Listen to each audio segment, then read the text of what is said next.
Iran ने तेल अवीव पर हमला शुरू कर दिया है। यरूशलेम और सेंट्रल इजराइल पर मिसाइल अटैक किया गया है और मिसाइलों से एक साथ हमला हुआ है और ईरान के हमले के बाद इजराइल में लगातार सायरन बज रहे हैं। तो फिलहाल ये बड़ी तस्वीर हम आपको बता रहे हैं, यरूशलेम का वो इलाका जहां पर बमबार्डिंग की गई है और ईरान ने तेल अवीव पर फिर से हमला शुरू कर दिया। यानी कि ईरान के पास जो मिसाइलों की जो पूरी एक यूनिट है उससे हमला किया जा रहा है। यरूशलेम और सेंट्रल इजराइल पर मिसाइल अटैक की तस्वीरें, बड़ी इमारतों को निशाना बनाया जा रहा है। तेल अवीव पर फिर से हमला शुरू हो गया है। तो इजराइल ईरान वॉर्स की ये सबसे ताजा तस्वीर हम आपको दिखा रहे हैं और ये तस्वीर बता रही है कि तेल अवीव पर किस तरीके से मिसाइल से हमला किया गया है। तो यरूशलेम और कई ऐसे पॉइंट से जिसे हिट किया जा रहा, तेल अवीव पर मिसाइल से हमले की ये तस्वीरें आप देख पा रहे हैं। तो इन आवाजों को जरा सुनिए कि किस तरीके से मिसाइल लगातार अटैक कर रहे हैं और कैसे धमाका हो रहा है।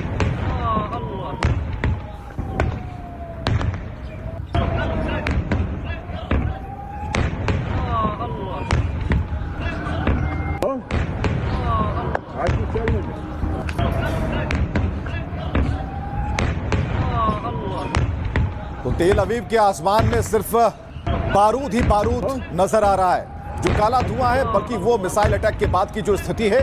और इस वक्त जो तस्वीर आप देख पा रहे हैं उन बड़ी इमारतों में जहां पर कंस्ट्रक्शन साइट्स हैं, अभी भी काम चल रहा था, वैसी इमारतों पर निशाना लगाया गया है, मिसाइल से हमला किया गया है। तो इस वक्त जो मिडिल ईस्ट में टेंशन है वो बढ़ गई है और शहर दर शहर बम बरस रहे हैं, मिसाइल से अटैक हो रहा है। तो कई ऐसे ऑपरेशन हैं, दोनों ही एक दूसरे पर हमले कर रहे हैं। लेकिन इस वक्त जो तस्वीर आप देख पा रहे हैं ये तेल अवीव की तस्वीर है और यहां पर भारी नुकसान हुआ है। और एक थोड़ी देर पहले की तस्वीरें हम आपको दिखा रहे हैं जहां पर यहां एक बस धू धू कर चलती नजर आ रही है और यहां भी बमबार्डिंग की गई है। और ये हमले बता रहे हैं कि हर उस जगह को, हर उस शहर को टारगेट किया जा रहा है और पूरी की पूरी बर्बादी की जो स्क्रिप्ट है उसे लिखने के लिए बारूदों का इस्तेमाल हो रहा है। तेल अवीव में भारी नुकसान की ये तस्वीरें बता रही हैं कि हमला और तेज हो चला है। उधर आपने देखा कि वॉशिंगटन पहुंच चुके हैं और वॉशिंगटन पहुंचने के साथ ही कुछ बड़ा करने की बात ट्रंप कह चुके हैं। दो तस्वीरें आपके सामने, तेल अवीव पर मिसाइल से हमला और दो तस्वीरों में आपको दिखेगा जहां पर बिल्डिंग पर हमला हुआ, दूसरी तरफ बस को निशाना बनाया गया और दूसरी तरफ ईरान की तरफ से भी बड़ा अटैक किया गया है। इजराइल के गोलान हाइट्स में ड्रोन दागे गए हैं। हालांकि इजराइल की तरफ ड्रोन को मार गिराया गया है कि जो इजराइल का गोलान हाइट्स है वहां पर भी हमला किया गया है और ईरान ने इसे हमले में तब्दील किया। लेकिन इजराइल की तरफ से मुंहतोड़ जवाब दिया गया है। इजराइल ने इन सभी ड्रोन को मार गिराया है। ये गोल्डन हाइट्स का इलाका है और जो मीनाक्षी बता पा रही थी, इजरायली सेना ने ईरान के ड्रोन को इंटरसेप्ट किया है और उसकी तस्वीरें और उसके बारे में पूरी इंफॉर्मेशन अभी मीनाक्षी बता पा रही थी। गोल्डन हाइट्स में ड्रोन अटैक हुआ है, ईरान की तरफ से एक बड़ा हमला और इस हमले की तस्वीरें आप देख पा रहे हैं जो आपको इसमें दिखाई देंगी कि किस तरीके से बड़ी इमारतों पर एक साथ कई बार बमबार्डिंग की गई। और इसी बीच एक और बड़ी खबर बताते हैं, इजराइल के ईरान के तबरीज में हमला शुरू किया। तबरीज में धमाके की लगातार दो आवाज सुनाई दी गई है। ये बड़ी जानकारी, दो बार ये आवाजें सुनाई गई हैं। बड़ी खबर आपको बता रहे हैं, इजराइल के ईरान के तबरीज में हमला होता है और उस धमाके की आवाज हम आपको भी सुनवाते हैं। इजराइल ने ईरान के तबरीज में हमला किया है। इजराइल रुकने का नाम नहीं ले रहा है, लगातार ताबड़तोड़ बैक टू बैक अटैक हो रहा है। तबरीज में धमाके की लगातार दो आवाज सुनी गई है।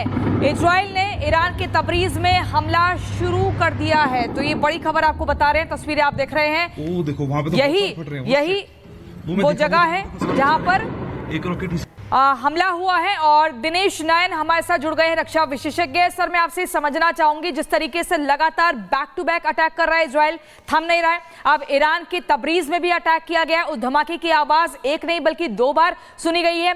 क्या कुछ लग रहा है, ये पूरी वॉर किस दिशा में जा रही है? एस्केलेट हो रही है, ये तो क्लियर हो चुका है। देखिए प्रियंका, अगर ये सिर्फ इजराइल और ईरान में होती रही तो बहुत लंबी चली जाएगी ये लड़ाई। देखा जाए तो मेरा मानना है कि इजराइल को अटैक करना ही नहीं चाहिए था ईरान। अमेरिका को अटैक करना था। उसके दो कारण हैं। एक तो पूरे का पूरा गल्फ कंट्री, जितने भी सऊदी अरब से लेके जितने भी देश हैं, अगर इजराइल ने अटैक किया है तो अंदरूनी तौर पर वो इजराइल की खिलाफत में आ जाते हैं। अगर यही अटैक अमेरिका करता तो शायद टाइम भी कम होता, एम भी जल्दी अचीव होते और जो है खाड़ी देश जो है उसको एक्सेप्ट भी कर लेते। यही नहीं, जो रिजिम चेंज की हम बात कर रहे हैं ईरान के अंदर, ईरान की जनता के अंदर भी काफी लोग हैं जो अमेरिका को लाइक करते हैं और शायद खुमैनी के इस जो सांप्रदायिक या कट्टरपंथी जो रूल चल रहा था उससे वो निकलना भी चाहते हैं। वहां पे काफी ऐसे आपने देखा पिछले 2-3 सालों के अंदर महिलाओं के मामले में भी, बुर्के के मामले भी काफी कुछ हुआ है। लेकिन अब जिस प्रकार से हम देख रहे हैं कि पहले 3 दिन तो अमेरिका ने जो है इनकी मिसाइल रोकने में भी मदद नहीं की, लेकिन जब इजराइल ने आह्वान किया कि अमेरिका को आना पड़ेगा तो तब जाकर के अमेरिका आया, ब्रिटेन भी आ गया है। यानी खाड़ी के अंदर पूरा युद्ध क्षेत्र जो है, युद्ध का जो सीन है वो जम चुका है अभी। और अब जो कल रात को G7 की मीटिंग को अचानक छोड़ के डोनाल्ड ट्रंप वहां से निकले और उनका यह कहना कि मैक्रो जो कह रहे हैं फ्रेंच प्रेसिडेंट कि मैं क्या कहते हैं सीज फायर कराने के लिए जा रहा हूं, ये गलत बोल रहे हैं, हमेशा गलत ही बोलते हैं।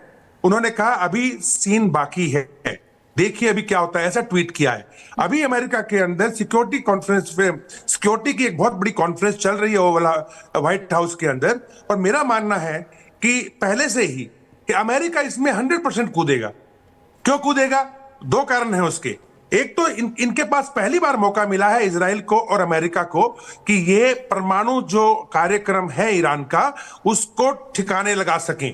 अगर अभी नहीं तो कभी नहीं, कभी नहीं कर पाएंगे फिर। और प्रॉब्लम ये आ रही है कि इजराइल के पास जो बॉम्ब है GBU 28 वो बंकर बस्टर, वो सिर्फ 6 मीटर तक छेद कर पाती हैं। इनके कंक्रीट है 80 मीटर से ऊपर के। यानी जो अमेरिका के पास GBU 57 बॉम्ब है, B2B बॉम्बर जो ड्यो गार्सिया में बैठे हुए हैं इंडियन ओशन में, वहां से अटैक होना जरूरी है, तभी जाके नतांज हो, फार्दो हो, कोई भी इनकी इंस्टॉलेशन है, अगर उसको हमेशा के लिए नेस्तनाबूद करना है अमेरिका को लड़ाई में कूदना ही पड़ेगा। और रही बात दूसरी, अगर आपको रिजिम चेंज करनी है तो इजराइल को अगर आप आगे करेंगे तो उसकी खिलाफत बहुत हो जाएगी। लेकिन अगर अमेरिका आगे आएगा और फिर खुमैनी या जो IRGC जो इस्लामिक रिवॉल्यूशनरी गार्ड है, इनके पर्सनल आर्मी कह लीजिए खुमैनी की, जिन्होंने 1979 के बाद में ये इस्लामिक रूल यहां पे लागू किया और इंश्योर किया कि कोई खिलाफत ना करे इसकी, वो अगर चाहते हैं, अगर डोनाल्ड ट्रंप या इजराइल के यहां पे रिजीम चेंज हो तो डेफिनेटली अमेरिका का अटैक करना जरूरी हो जाता है।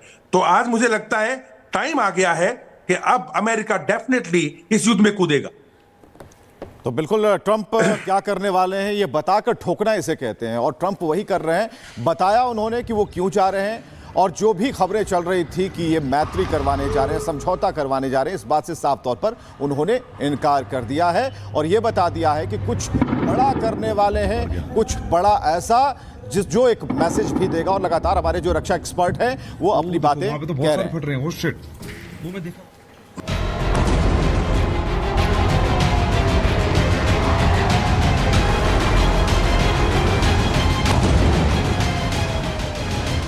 ईरानी शासन को नहीं पता कि अब उनके साथ क्या होगा। इजराइल कभी इतना कमजोर नहीं रहा। अब ईरानी जनता के लिए एकजुट होने और ईरानी शासन के खिलाफ अपनी आवाज बुलंद करने का समय है। मिडिल ईस्ट की जंग अब तय मोर्चों पर नहीं, टारगेटेड हेडशॉट की तरफ बढ़ रही है। मिडिल ईस्ट में ये अब मिसाइलों की जंग नहीं, ये रणनीति के सिर को काटने की योजना है।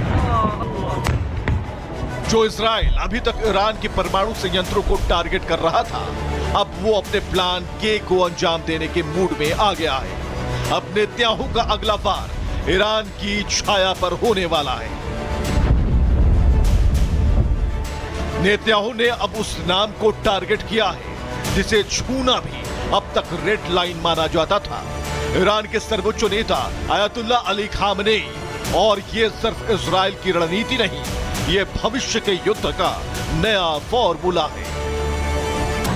नेतन्याहू ने एक विदेशी चैनल को दिए इंटरव्यू में अपनी मंशा साफ कर दी।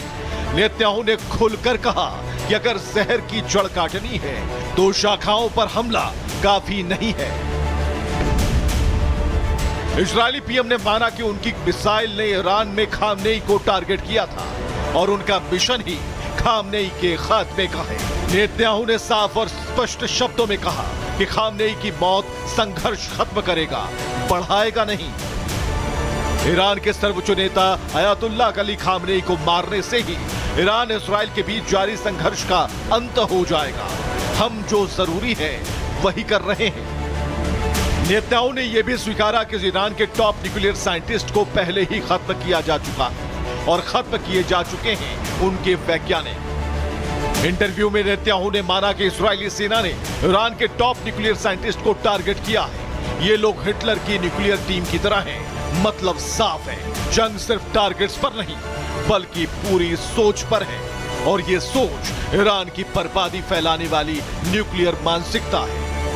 नेतन्याहू ने ईरान अमेरिका परमाणु बातचीत को भी फर्जी करार दिया। ईरान पर अमेरिका को बहकाने और समय बर्बाद करने का आरोप लगाया। साथ ही खामनेई की सोच को इस्राइल, अरब देशों, यूरोप और अमेरिका के लिए खतरा बताया।